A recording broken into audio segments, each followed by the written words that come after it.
trained us how to be parents with the children's home, and that he was going to extend that to people across the nations that felt abandoned or orphaned.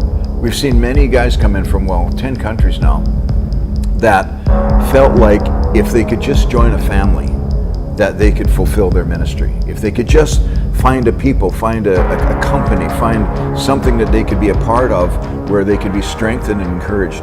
And so in that, we've been able to build the platform here that now reaches across these 10 nations, and we've got all kinds of wonderful things going on. We counted it up the other day, 140 students at any given time in the Bible colleges across Asia. What started is just our little family coming and then being faithful in that first reach, and then, the second reach, and now the third reach. You got guys like Joesph, for example, comes from India. He Googled people in Asia with a vision for Asia. Because he wanted somebody that thought like him. And our page came up on Google, and it was a page on our website of us ministering in Pakistan. And of course, India and Pakistan are like sworn enemies. Joesph being Indian, he saw us as Westerners ministering in Pakistan, and he's thinking, well, these people must be all right, So he applied to come to the Bible college. He came by faith. He talked his father into selling his old van so he could come to our Bible school. Never told him that he only had half of the payment. It was months before we realized that on Sunday and Mondays he was always fasting and he never ate a meal, and that's because he never had the money. But he was so determined that God was going to be his source. But an interesting story that we love to tell, his uncle drove him to the airport. Uncle said, Joesph, you're making a big mistake. You shouldn't be going to Bible school in Thailand. You should be going to America so you can connect with people that have money. And he says, no, Uncle, I'm going for vision. I'm going for vision. They pulled up to the airport, and his uncle said, Joesph, I'll give you cash for that airplane ticket right now if you'll change your mind. And he said, oh no, Uncle, I can't do that. I've got to follow this vision. And you think about it now, and I wonder if he talks to his uncle, because his ministry has exploded, and it's exploding across India. They've got students from nearly every state of India in their Bible college, and as he's reproduced the model that he learned here. And the students are so hungry for God that when you're trying to minister, they just pull it out of you. But this is what God used Joesph to really create with his students. And everything that Joesph learned here, he learned how to weld, he learned how to serve, he learned how to do all these things, that when he went back to India, he just basically copied what we did. His vision statement that there's going to be an Indian victor in every Indian family, he is so determined that at least one person in every family in India is going to be saved. He has a heart that is just so full of vision. You go to his place and he's got this map and he's got everything figured out, and where these groups of students are going to go after their graduation. It's just amazing. You've got a young guy that comes from India. He was so shy when he came here, he wouldn't even talk to us. Until he got to the point now, or it gets to the point where you absolutely trust the guy with your life. He's as much of a son as anyone. For somebody like Joesph, he's so easy to love. He just becomes the son. It's like almost anybody that comes into this room becomes the son. And for us being parents, in the sense that God's given us that, is that it's hard when we see them go.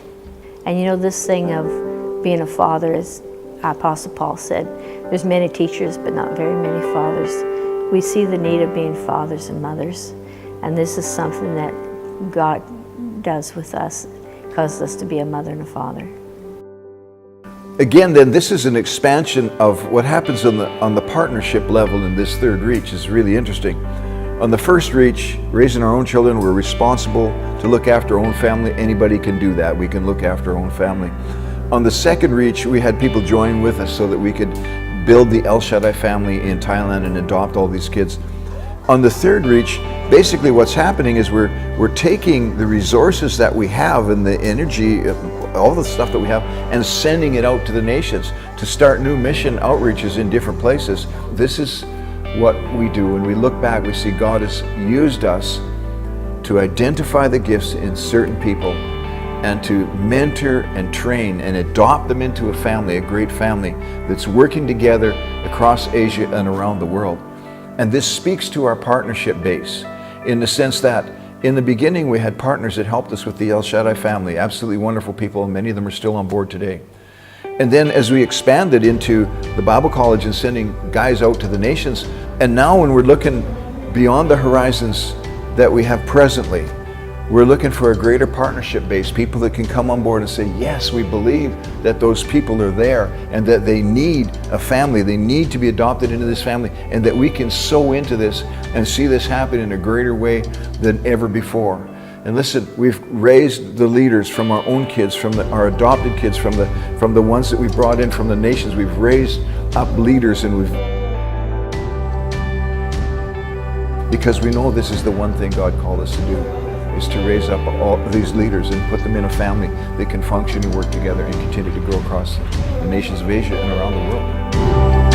This is what we do, amen? We make leaders. So this is the third in our series of what is it that we do, just in case anybody out there was confused about what we did.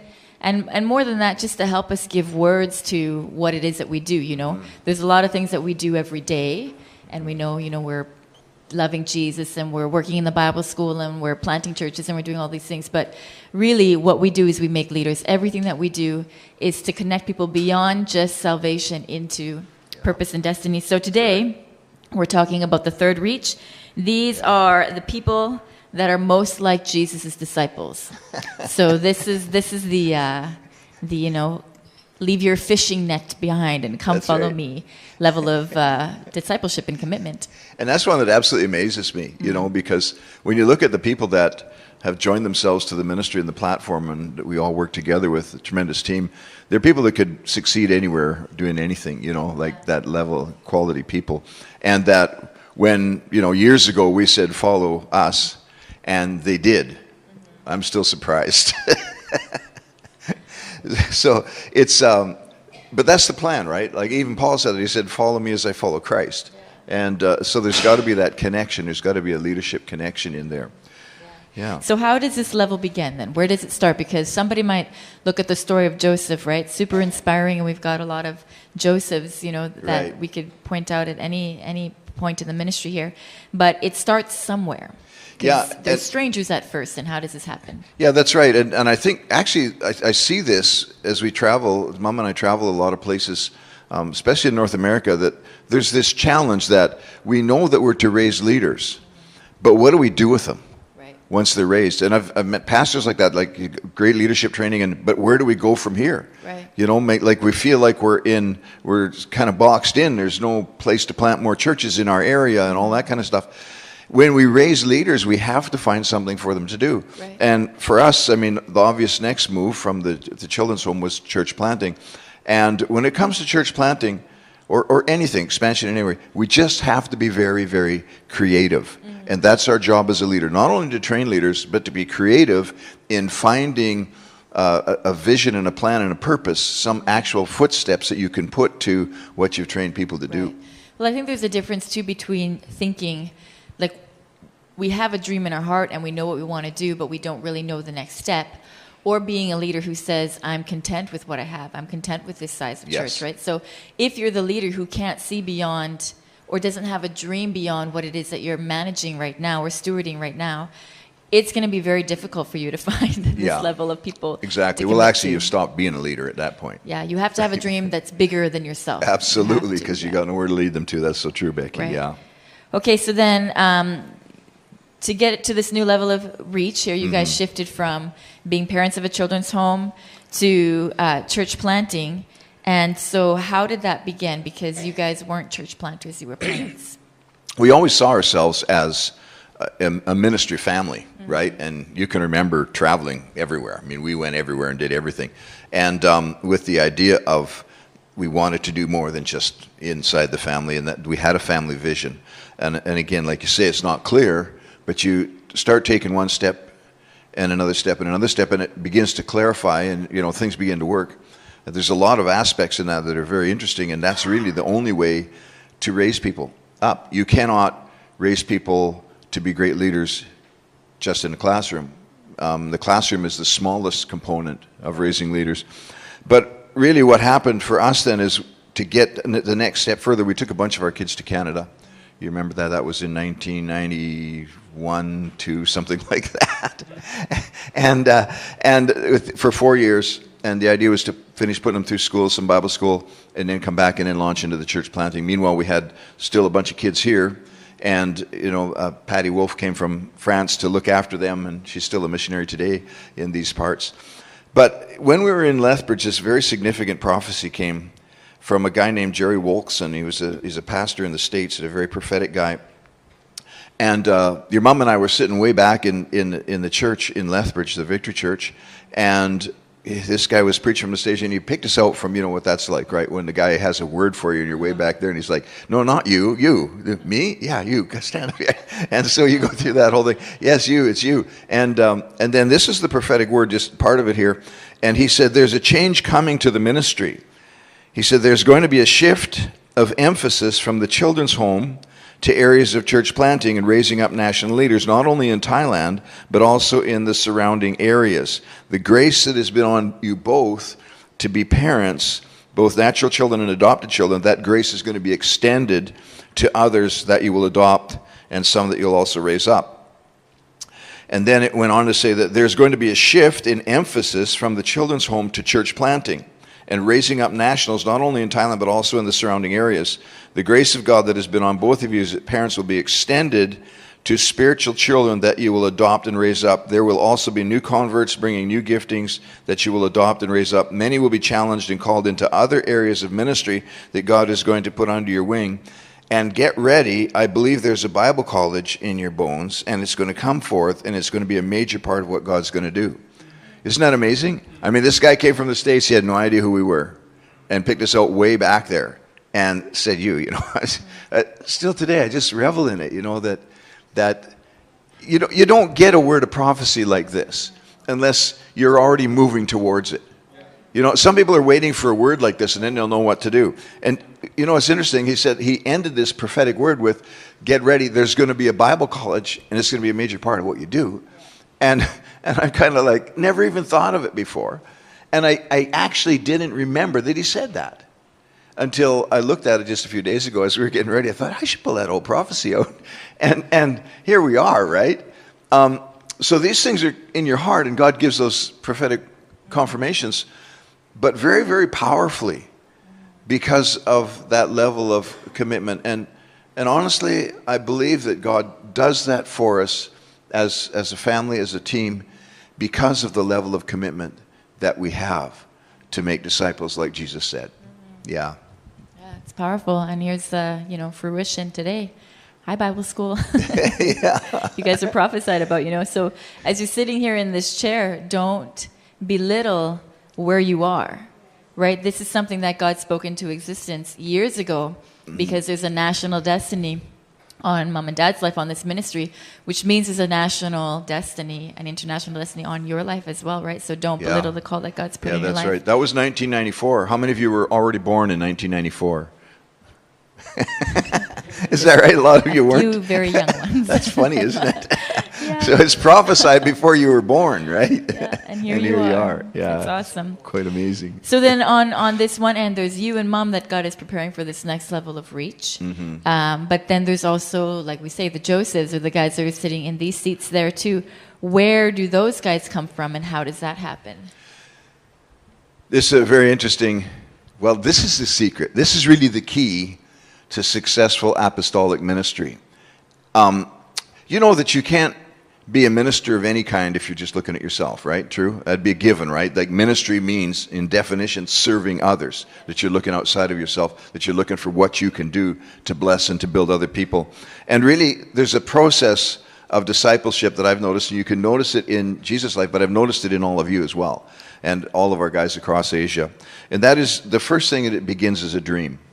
There's a dream. People that don't have a dream, you walk right by them and you don't even notice them because there's no twinkle there. There's no life there. But everything begins as a dream. It's really the seed of your destiny. And then the second thing is the destiny that comes out of that. And a destiny really it's kind of a word that's thrown around. It makes great memes and pictures, of guys rock climbing and stuff. But really, a destiny has something to do with a choice. It's a decision. It's a trigger you pull on the dream, all right? So if the dream was a gun, the destiny's the trigger. And do you know what's interesting about destiny? It will never chase you down. You have to chase it down, right? Destiny is not looking for you. You have to look for it. But it comes out of that dream. The idea, you know what? This could be better. This could be different. We could do something amazing here. And then the third step is really the adoption, which we've been talking a lot about. And that is, you have a dream, and then the destiny is you're willing to do something. And this is the key, because many of us are a sense of destiny, but we don't know what to do. The key word is do something, or change it to do anything. Don't just sit there, right? That's the thing. If we'll do something, then something else can happen. And that's how we pull that trigger, and you have to go for it. But then the third one, the adoption, is that's the triggers that you buy into something. That you begin to invest in something. You begin to give yourself to something that you're going to belong to, and that adoption takes place. And then the fourth step in the discipleship process is actually becoming a disciple. And you become a minister, or you become a giver of the benefits that you received from the family that you were adopted into. Right? So when you adopt yourself into a family, you receive an inheritance. And you see that, and many of we talk about that a lot. I would say that, Mai and Bowie come by, and they always talk about what they received as a family inheritance from his side of the family and from our side of the family. And they got married. Now they're doing a powerful thing in Chonburi up the road there. And so that comes out of that, that there's something more for you. That there's something better, and you're willing to actually do something about it and adopt yourself in it. Recognize what it is that you're going to receive from the family. And that comes by recognizing what you're going to give to the family. You can't have one without the other. And so then, the key is then that if you're really a disciple, you'll begin to make disciples. That's where it goes. Yeah. Mm-hmm. I love what you said about the pulling the trigger thing, because the dream doesn't have to be totally clear and totally spelled out, like I'm going to be this and that thing. But you just have to have a desire that that you're called to something greater than you're doing right now, right? Yeah. So even in Joseph's life, who's our example today, he just knew he didn't want to be ordinary like everybody else. He knew that he wanted to break out of what he was familiar with and do something that was going to impact his nation. And I think for a lot of us, we get stuck on, well, how do I pull that trigger, or where do I pull that trigger, right? Yeah. You're looking for that perfect space, or that perfect ministry, or that perfect Bible school, or that perfect invitation from somebody. And the truth of the matter is, you've just got to make a decision somewhere. Right. Yeah. And, if you are bold enough to make that decision, and it could be something small, or it can be something as large as moving to another country. That's not a small decision, but you're willing to take the risk to say, I'm going to get out of what I know in order to expose myself to something different and connect to that. And so, I really want to strongly encourage anybody who's listening today, and if you feel like you're not in that space where you feel like you're connecting with the destiny that God's put inside of your heart, the dream in your heart feels like it's just brewing there and there's no way for it to come out, figure out where you need to pull the trigger. Figure out where you need to take that step. That's exactly it, yeah. The lamest excuse in all of Christendom is, I'm waiting on the timing of God. Yeah.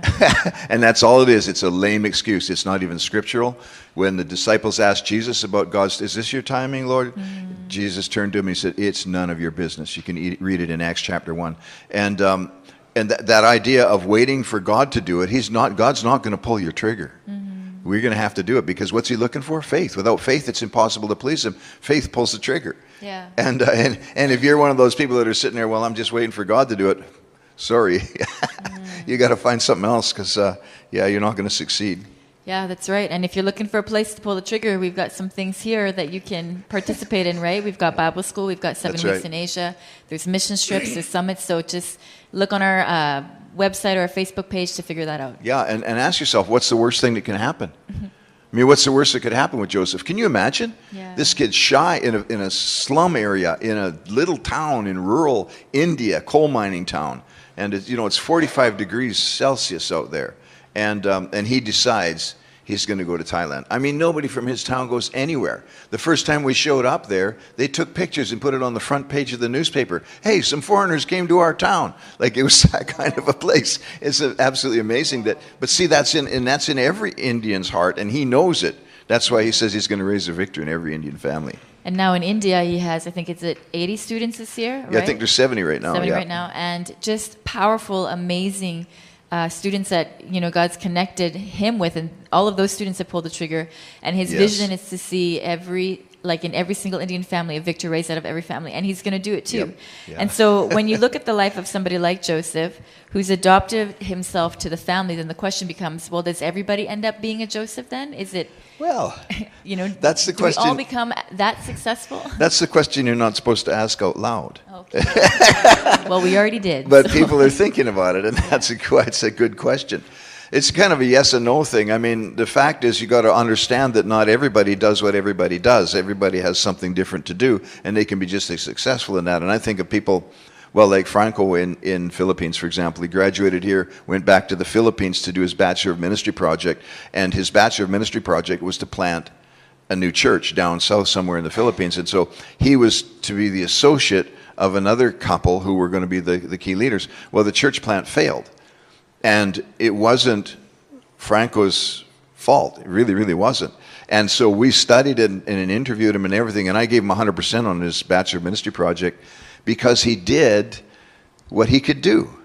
And now him and Che are doing amazing in the ministry, going from this place to that place, planting churches, and they're eventually looking at going to Laos and starting a church planting organization in Laos. So the success can be measured so much differently. The problem is when we try to measure success, it really isn't there. And some people are trying to do that, right? If you're successful, you'll know it. If you're feeling like it's probably you need to pull the trigger again and get doing something. But honestly, Beck, there are those on the other side that don't tie in. And there's a direct correlation between how much you invest and how much you get back. It's like that in business, stock market, whatever it is. The level that you invest is the level you get back. And so you got a guy like Joesph who's totally invested. And we've got a lot of them all across Asia, totally invested. And again, they all look different, but the fact is very successful. And this is what the heartbreaker is for the apostolic people, is that people who don't live up to their potential. And it's not a matter of having the skills or anything like that. It's a matter of having the commitment.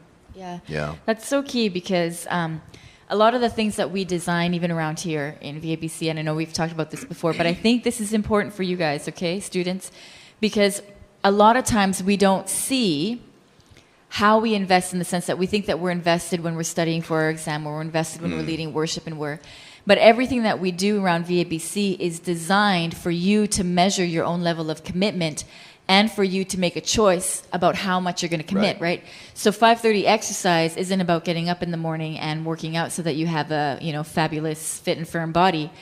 It's so that you have an opportunity to commit, to invest, and to measure your own level of commitment, right? The chores and those kind of things that we have students do. It's about figuring out how committed am I to this thing. It's about how invested am I. And a lot of times we think, man, if you just let me lead the ministry, I would be so invested and I would be so committed, But the truth is, if you can't commit to the relationships that are next to you here, right, that's if you can't commit to serving those that are in your family next to you here, if you can't commit to practicing your songs before you lead worship, if you can't be invested enough to do the thing that you know that you need to do in front of you, don't think you're going to be invested when you're leading a Bible school of 70 people, right? Yeah, that's right. And every single one of our students, and this is by far, you can talk about all of the nuances of the heart and everything like that, but really, every single one of the students that have come through as a success story, every single one of them was so invested and committed that they did everything that was required of them in the ministry with excellence. They always did their chores. Yeah. They always woke up on time. They always did the devotions. They were ready for leading worship. They were ready for all of the ministry outreaches. They had their shirts ironed, like all those kind of things. That's right. Because it was about the fact that they saw that they could be invested here, and since they're here to be poured into, their response was, I'm going to be invested with everything that I can. So it doesn't matter what church you're in, doesn't matter what situation you're in, you can measure your own level of investment and commitment to how well do you do all of those little things. You know, do you even do them? Do you even notice them? Or are you just kind of shaking them off and ignoring them?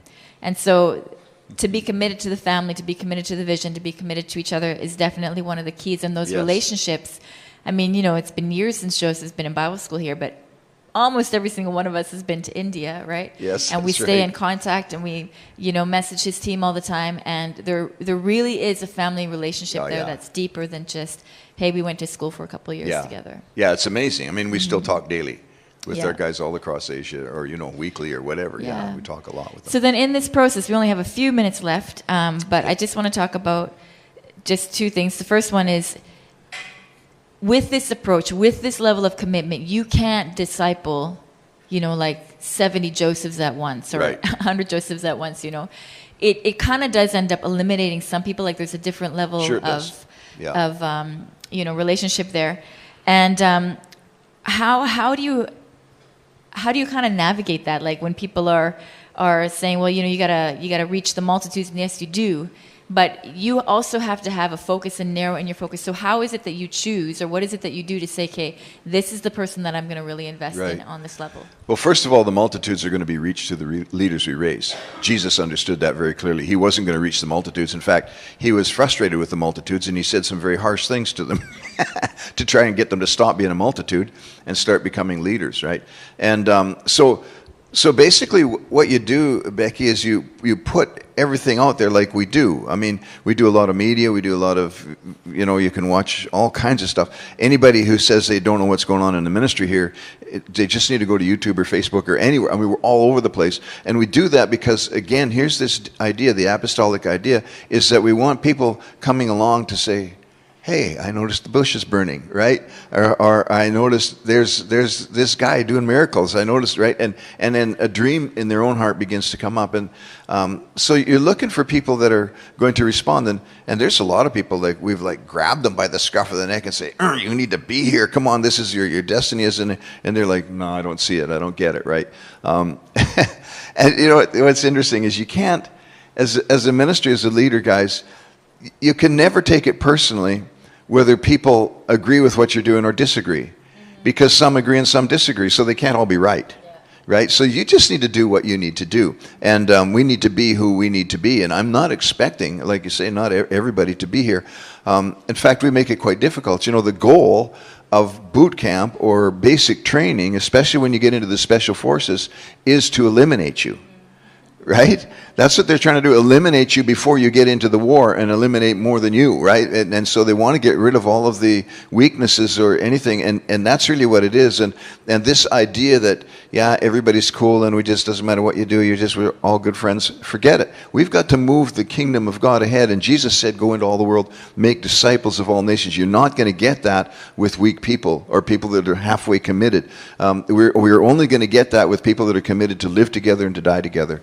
And so that's really the thing. In fact, we won't mentor anybody who doesn't live with us, right? Mentorship is a big topic these days, and you know, but the fact is that what we found is if you're not willing to live with us, we're not willing to mentor you, because you know Jesus' disciples lived with him, and it worked out really well.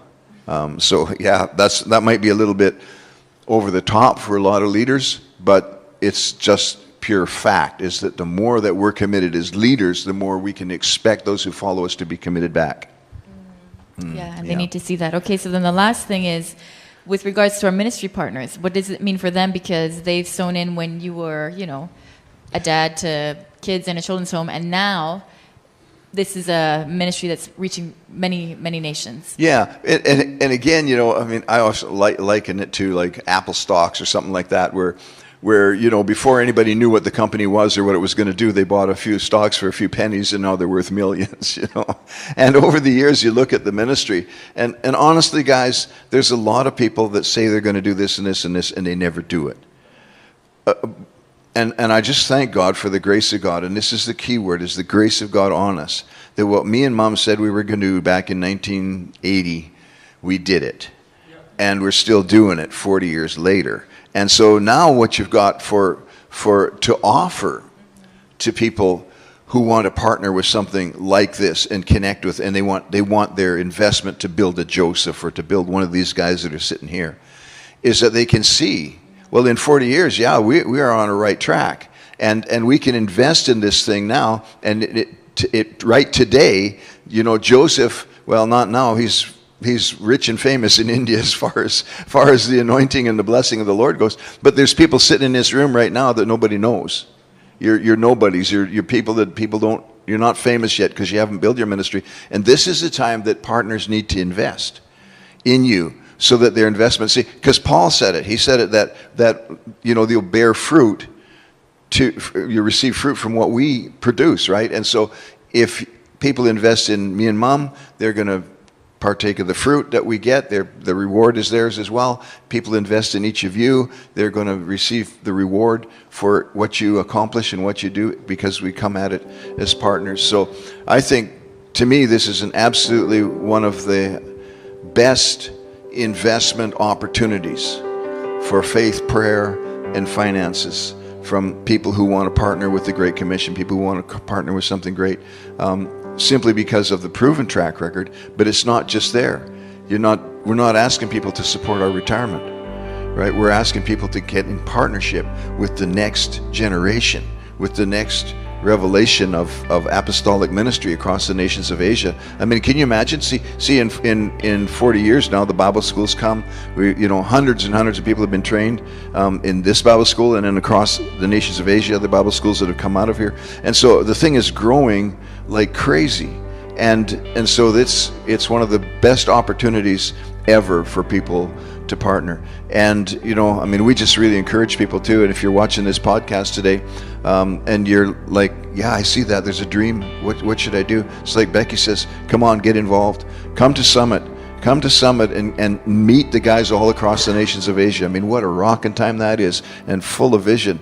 I mean, that's been life-changing. The people that have actually pulled the trigger, got on the plane, and come, and it's not difficult. We pick you up at the airport, but it's changed something major in their life. I mean, dear Jesus, don't let us go to our graves not having fulfilled that level of exuberance and excitement of what you have for us is so powerful that it'll just be like, yes, this is what I was made for. Then I finally discovered it.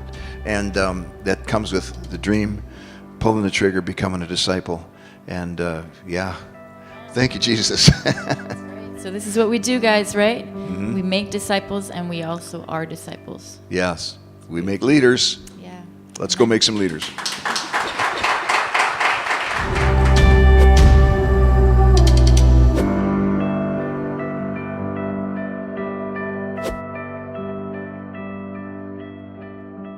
Hey, thanks for watching World Mission Continuum. I'm Lana, one of the leaders here in Thailand, and if you liked what you just watched and want to know more, then check us out at victoryasia.com. We want to give you an opportunity to partner with us, so you can hit that Give Now button to be a part of what we're doing here in Asia, which is making leaders.